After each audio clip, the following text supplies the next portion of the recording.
second game I was ever in, back in the D&D 4th edition days. A friend and I were hungry to get into this hobby, and joined a game we found online. The DM seemed cool when we talked to him online and had a decent number of players together. The DM described the world as a county, currently occupied... It's a very small world.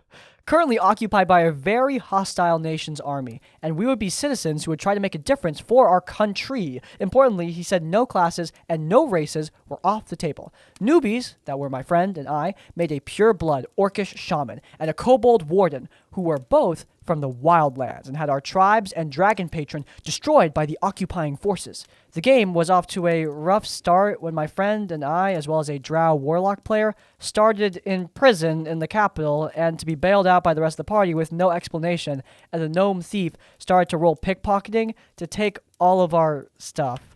The kobold warden's perception roll was so high, though, that he didn't get anything, thankfully, and the DM just said that there was no problem. We're going around for information about this quest we're on and go to a local tavern. The kobold and my shaman go up to the bar and ask for some food. The barman draws a sword and points it to my character's neck, yelling that I'm a monster and have to get out. I really was a newbie and didn't realize playing these races would cause this reaction, especially when the DM okayed them and gave no warning about them being seen as a threat. Some of the other players asked why we chose these races. It would derail the game. We did not really feel welcome. If you want to have themes like this in your D&D game, fine. However, you gotta tell your players in advance. There are some people who just refuse to tell players about this kind of thing in advance, and I genuinely wonder why. Though I'm willing to hedge a guess, that's a convenient excuse to bully people. I mean, it's just a guess, but it's an educated one.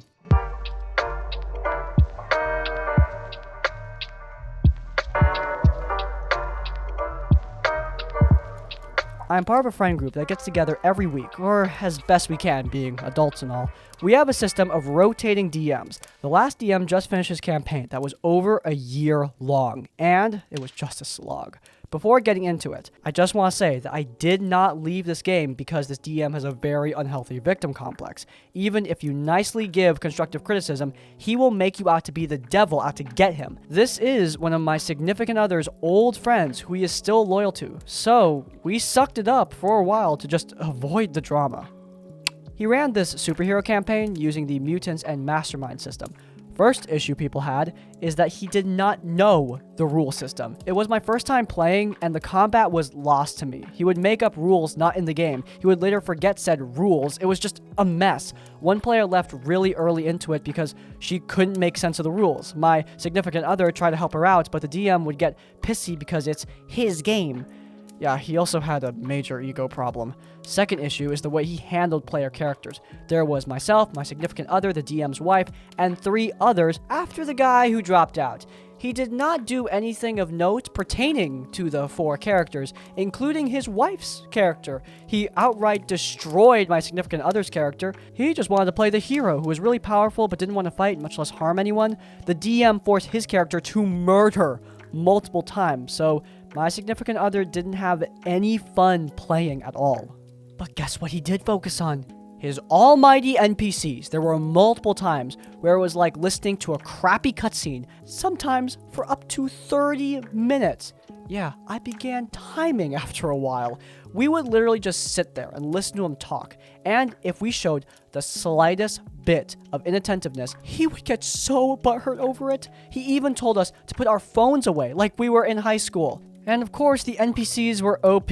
At the end, the players didn't even finish the big bad. It was his overpowered DMPCs who showed up out of nowhere to save the day.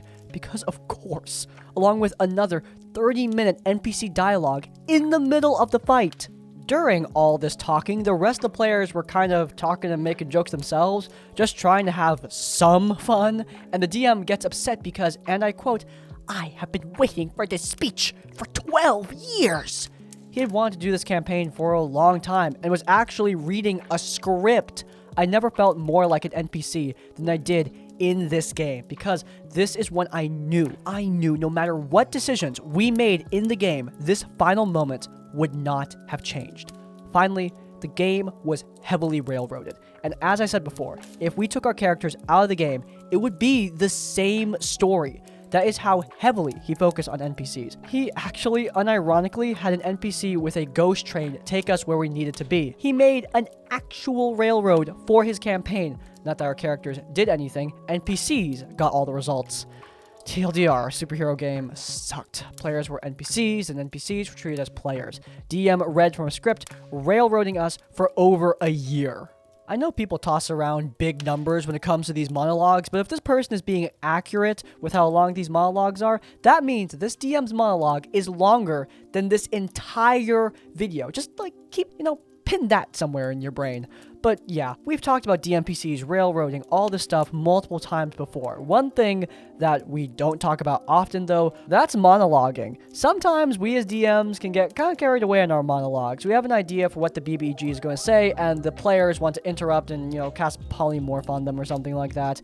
And it kind of ruins the dramatic moment. And I understand the frustration there, but you have to strike a balance. Going in this direction and having 30-minute monologues where your players can't do anything and you scream at them if they're not paying attention, that's definitely not the way.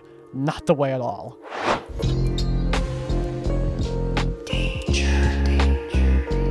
I've been watching your channel for a bit now, thanks by the way. I thought I would add my own horror story to the mix. Rather than being entirely D&D related, it happened with D&D in the background. This happened a little over a year ago. Before that, I had been a longtime GM for a group of friends, but in 2020, we stopped being able to meet up around the table, though luckily, that's when I discovered Roll20. By 2021, I was ready to widen my player base and started running games for a couple of groups on the platform. This story is just about me, the DM, and player in one group, who I'll call Mac. The rest of the players in the group were brilliant. I was still learning both D&D 5th edition and Roll20, and I was a bit of a latecomer to both of them, so my knowledge of the rules wasn't perfect. All my players knew this when joining the game. My normal method when a rules query arose was to listen to what the player said, make an on-the-spot decision to keep the game moving, and then check the actual rules and online opinions after the game, and let the players know on Discord how it will be ruled in the future. Mac knew the rules, which in the early days was really helpful, but he knew the rules for every race and class and was very quick to voice what he knew.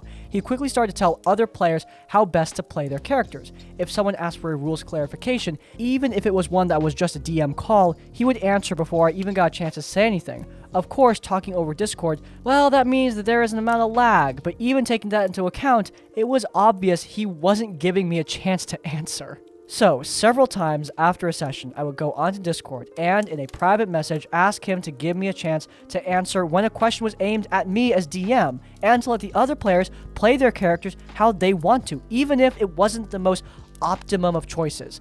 Things would then normally improve for a session before he reverted to his previous behavior. Finally, after asking about 3 times for him to consider if he should really be answering this question, or whether another player really needed him to tell them how to play a character, I gave him a final warning, and I asked him to push the talk rather than use open mic, thinking it might mean he had to actually consider what he was about to say rather than just saying it. His response, and if you read this, you will probably need to edit it to get through YouTube. Okay. I mean, at least he warned me.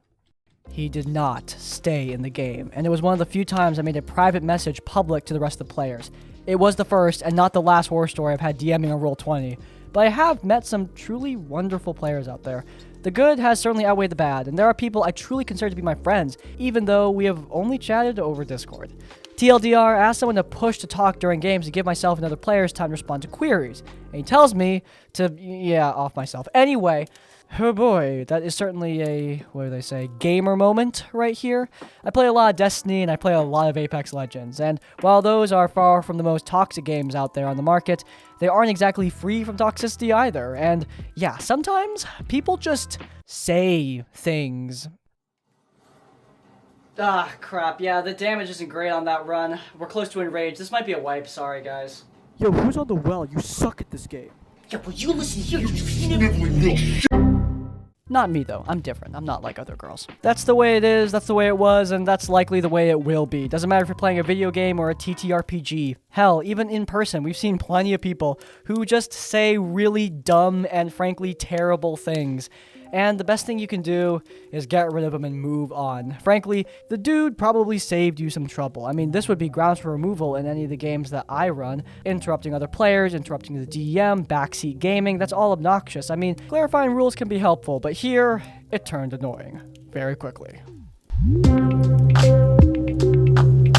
I usually think back on my first campaign fondly, remembering the cute little moments between characters, the impressive builds people concocted, and dicking around with members of the group in the voice chat between sessions. The DM was a sweet person and let us go down some real hijinks, but they were also the supplier of the one thing I absolutely hated about the game.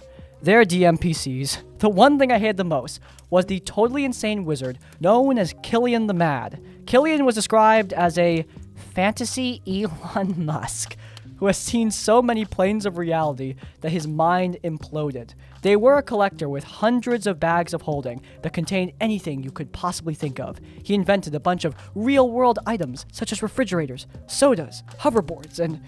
Okay, look, I'm sorry, I just can't stop imagining all the normal DMPC stuff. Take all of that, and then just plop Elon Musk's face on it. It's kind of better, because it's, like, funnier, but also it's worse. It's just worse. They travel to different dimensions when they sleep, so they could appear in one-shots, and they could break the fourth wall. He pretty much acted as our regular main quest giver and patron. He gave us our group name, assigned a leader, and never failed to remind us how he was literally insane, despite us never prompting him to. Anytime we questioned him or acted annoyed by his actions, his response was to go on a tangent about how insane they were. Their actions weren't even particularly wacky or abnormal, just stakes killing and awkward. Some little highlights include Killian giving our cleric a bag with hundreds of diamonds, so we have instant revivifies at level 5. Killian tagging along through a haunted mansion only to provide commentary and tell us if things are getting too hard, he'll fireball the room. An alternate version of Killian appearing in a pirate one-shot as a Hexblood druid who then broke down about how he can never sleep with his wife. He broke down about his marital problems when the character was trying to have a sad moment for themselves. There was also a pair of twins that broke the party out of their prison cells during the first session, who decided to stay with us throughout the entire run of the campaign. They at least had somewhat interesting backstories, and certain party members actively cultivated a relationship with them, so when they butt in on inter-party roleplay, it wasn't too unnatural. But then he showed up. During a trip to a local festival of love, the party was occasionally reminded there was a mysterious cloaked figure with glowing red eyes that was either angrily muttering to themselves or at their shadow. The session naturally shifted into a downtime session, and this figure began to appear in all of our vignettes. Our wizard is confronted by a drow that introduces themselves as T. This is a placeholder name due to the fact that this NPC shares the DM's actual name/nicknames. And T is the brother of the wizard's girlfriend and wants to make sure that the wizard is a good person. T then meets the cleric at a bar and says that she looks familiar. Turns out their souls are connected and they knew each other before a cosmic event scrambled their minds. T meets our sorcerer at the library, notices that they're powerful and studious, and asks them if they can help them harness their power after some clunky roleplay. I met T after they began talking about how he and my character were kin. I didn't really take this positively and had my character rage. T then absorbed the surge of wild magic and reprimanded my character for being so irresponsible. For some reason, this warlock, whose patron was the DM's homebrew concept, was connected to all of us in some way.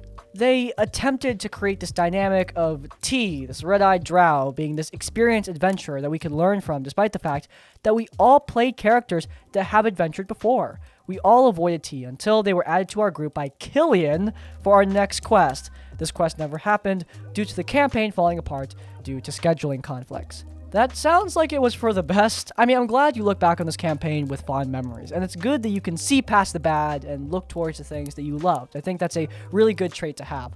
However, yeah, this campaign sounds like it has a fair few problems with these DMPCs. Glad to see we found the theme for this video. DMPCs are going to pop up throughout this, and yeah, they are a problem that's popped up throughout RPG horror stories in general. The DM is trying way too hard to tie NPCs into the backstories of characters without the consent of the player characters. Having NPCs tie into the story of the characters, that is awesome. In fact, an NPC that was tied into a player character recently resulted in a very tear-jerking roleplay moment in my personal homebrew campaign, so it can work. However, try and touch base with the player characters, especially after the NPC is introduced, and maybe even work together with them to create the NPC in the first place. I mean, it's not something you have to do, but it could really help you to avoid a situation like this, where the NPC is very much unwelcome. Setting. This game was conducted years ago, around 2014 on Roll20. I was just a college kid and didn't know anyone IRL that was interested in a more serious game. I'm all for tomfoolery and murder hobo shenanigans, but my friend group made purely meme characters, such as a cyborg Rocky Balboa and a runaway slave barbarian from the Pizza Pits. I was on the hunt for something Warhammer 40k related, as I've tried Dark Heresy, and I enjoyed DMing that, but I wanted to play. Eventually, after many applications, I did find a group for Only War, a more military grunt style of playing where you're one of millions in the Imperial Grand Army in space, for those unfamiliar. Introductions were made, character sheets were made and approved, and I was eagerly looking forward to it. There were 5 people total in this group, and we spoke over voice chat. There was DM, a player who I'll refer to as Commando as he played the weapon specialist, and 2 players who were both operators, pilots or drivers for the many military vehicles in the game. As they worked in tandem within the same vehicle, I'll call them Operator Gunner and Operator Driver. Finally, there was myself. Hearing that the others were weapon specialists and the other 2 were vehicle operators, I wanted to be a tech priest, because 40,000 years in the future, you need a priest to say a prayer to the spirits and the light switch to activate the blessed bulb. I was hyped to play. Heads up, there were no arguments, and my expectations were not high, mind you. I know what you get with an online group is a gamble, but I couldn't help but be excited to play, and all the players seemed mature and seemed to know their stuff. The DM introduces Commando and myself to the local NPC officer in a camp on a far-off jungle world, filled with old ruins from human settlers thousands of years prior. The camp is bustling with activity as the Imperial Guard rush about, preparing to deal with a planetary threat. Orcs. For the unaware, orcs are big, bulky green gorillas that talk in a Cockney accent and chop you with their choppas, and outnumber you 100 to 1. The officer calls for the operators to join us in his tent, wherein he states we'll be assigned to work with them as a squad and head the attack on a nearby orc stronghold. Turns out that while the Commando and myself are just joining now, DM and operators have been playing these sessions up to 6 times now, which may explain the next few things. We're told that the attack will be in a week, and the DM states that if we'd like to roleplay or do anything in that week, we may. Roleplay, awesome, that's my jam. Though being new, I waited for the party to say something first. Insert one actual, literal, solid minute of awkward silence from everyone. I eventually stated that I'd like to look at the operator's vehicle to see if I can tune it up, and also to know what I would be working with. Clarification, operators in this universe know how to drive the machines, but do not know how to actually repair them or run them in detail. That's my job as a tech priest. Operator driver is still awkwardly silent, but he's not AFK, so we can hear him doing things at his desk over the mic. Operator gunner eventually gives me the go-ahead, and the DM pulls up the document about the vehicle for me to look at. Red flags inbound, and to make it clear, I'm not some lore guy. If it makes the game fun, I'm up for a little lore bending, but I'd like to be told ahead of time if something is practically lore breaking. I read the document, Vehicle War Walker. I hesitated for a moment. I hadn't heard of that vehicle before out of character, so I asked the party what a War Walker was. Was it a common sentinel, which is humanity's own 2-legged tanks? The DM replied no, it was a completely new machine. This was a major issue already, as in this setting, new machines are like an anathema. Tech priests are heavily not for inventing new machines, and just keeping the current ones repaired. And it's actually heresy, the kind of thing you would get executed for, to go about making new machines, especially without permission. The only thing worse than inventing new machines would be to use alien machines. But like I said, lore bending for fun, that's alright. So I'll just keep quiet about it and try to get more details, since this is an entirely new vehicle to me. I ask what weapons it has, or if it had any issues before, if there's anything they'd like me to tune up, for the visual of it. They send me the picture of a War Walker. Turns out it wasn't an invented new machine, it is the other War Walker in lore. An alien War Walker, which is like extreme heresy. Internally, I'm thinking, oh, okay, they're just using a picture. It's not an actual Eldar space elf vehicle, right? To allay my fears, I half-jokingly speak up, stating, whew, looks like an Eldar vehicle. I can still work with that. To which operator driver finally replied, yeah, we took the War Walker from the Eldar and we just jury-rigged it to work ourselves. And there goes any hope of the theme setting having any impact. Still, I stay quiet and I just tune it up. The DM is lacking in telling me what I accomplished other than you gave it +1 to accuracy against flying targets. The next hour of gameplay is like an awkward silence. I try sparking conversation, offering to talk to others or to fiddle with their guns and add attachments or tune-ups. They all pass. During this very awkward hour, it seems like they were watching YouTube and 2 players were noisily eating chips or something crunchy in the background. Then the DM finally moves the scene along. It's been a week and it's time to assault the orc fort. Now, to be fair, this next part was entertaining as we all got together, looked at a map of the area, and planned out our assault. It was the exact kind of thing I wanted. Role-playing as a tactical unit, having to think out our attack and then performing it. Operators would storm the front of the orc fort with their war walker, followed by 2 squads of guardsmen. I, as the tech priest, would stick close to them and keep an eye on their machine and give firing support with my gun arms sprouting from my back. Commando would take another squad down south along a hill and start laying fire with his souped-up sniper rifle. The objective was simple: kill all the orcs. Easy peasy. Turns out it was too easy, but only for one part of our group. We begin the assault. Initiative goes Commando, Operator, since they were both in the machine. They counted as 1 turn, myself, the random guardsman, and then the hundreds of orcs inside. The Commando moves and gets 1/3 of the way to the hill. That ends his turn. The Operators move and manage to not only reach the fort with extreme speed in a single turn, but still have the chance to unleash a salvo of missiles that went about destroying the orcs guarding the 2 towers by the gate and then the gate itself. The guardsmen squads and myself are way in the back, and it would take us 3 whole turns to catch up. The DM proceeds to roll for each individual orc, and the operators roll for each individual damage. 23 orcs in total die. The whole process takes 20 minutes though. Okay, my turn. Already seeing that this is not going so great, I tell the guardsmen to hurry ahead while I try to go around the side of the fort and deal with any escaping greenskins. I make it 1/3 of the way. Guards turn. They move. Orcs turn. Proceed with another 20 minutes of every single orc in the fort, mobilizing and charging at the lone walker, and not a single attack made against the machine actually damages it. Commando's turn. He keeps moving. He's 2/3 of the way to the hill now. Operator's turn. They are now in the middle of the fort. Their turn started, and I still remember this clearly, at 4:30 p.m. on my clock. The driver makes evasive moves and rams into structures or other orc vehicles like war trucks. The gunner uses 5 whole different weapons on the orcs: missile salvo, laser cannons, bolter cannons, plasma cannon, and an auto stabber, which is like a machine gun. I don't even know how the walker can carry that much. Once again, dice rolls everywhere. The sound of so many virtual dice being rolled over and over again prompted me to lower my volume. Eventually, the DM described that almost half of the orcs are dead or dying now. I looked at my clock. 5:20 p.m. A single turn took almost an hour, and no one else even participated. I remained quiet, as did Commando, and we took our turns. Commando reached the hill due to crits on his acrobatics skill, and managed to kill 2 orcs on a turret. I managed to get to the door. The guardsmen are still trying to catch up, and the orcs are still firing on the war machine. One does manage to get a lucky shot on it with a rocket launcher, but it hardly even hurts the operators inside. It was the operator's turn again. A repeat of their last turn occurs, this time only lasting 30 minutes, and the fighting was over. When it was my turn again, I opened the side gate to see everything on fire and green bodies everywhere.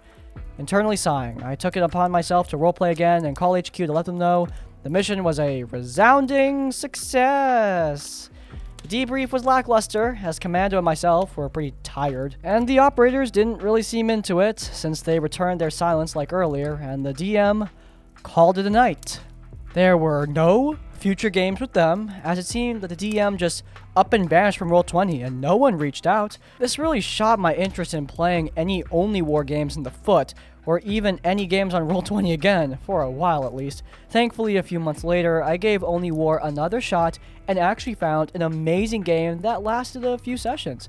So there you go. Not all bad games are dramatic. Some are just really, really, really drawn out and more power fantasy in the not so fun way. I'm not experienced with Warhammer or Only War, so I'm not going to give too much commentary on the mechanics of the combat, but at the core of it, what matters is it was boring, and it was only centered really around 2 players. If 2 players are doing that much of the work in a combat, you're doing it wrong. Everyone should be participating in some way, shape, or form. Sure, some people are going to be doing more damage or tanking or healing or whatnot. Everyone's going to have their role, but everyone should be part of the game because you're all supposed to be playing together. As for the lore accuracy thing, at first I was pretty blasé about this because usually I don't put too much stock into lore accuracy, but then I remembered this one guy who told me the plot for his lore accurate D&Destiny game, and then I remembered my reaction to his very not lore accurate D&Destiny game. And then I got a lot less judgmental about this guy's reaction to a not Warhammer lore accurate Warhammer game.